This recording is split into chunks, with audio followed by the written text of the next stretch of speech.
Welcome to our channel. Today we how to subscribe with ConvertKit for email landing page UI/UX design easy tutorial step by step clearly. Begin by logging into your ConvertKit account. If you don't have an account, create one by visiting the ConvertKit website and following the sign-up prompts.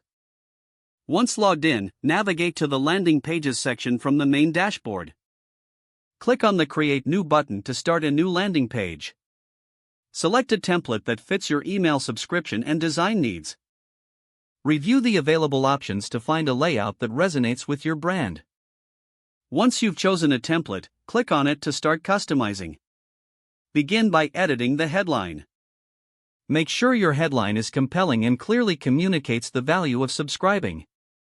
Next, customize the subheadline to provide additional context. Focus on keeping the text concise and engaging. Now, let's customize the form fields. Typically, you'll want to keep it simple with just a name and an email field. Avoid overwhelming users with too many fields to increase conversion rates. After customizing your form, it's time to style it.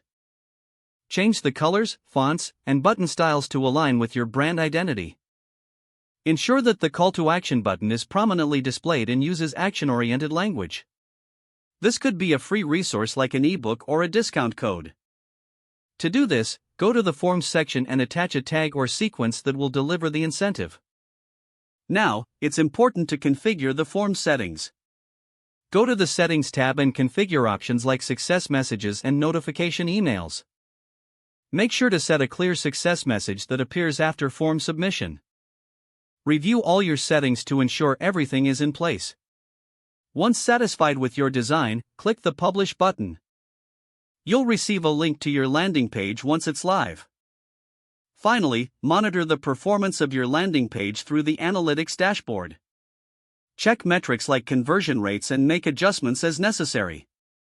With these steps, you've successfully created a subscription landing page using ConvertKit.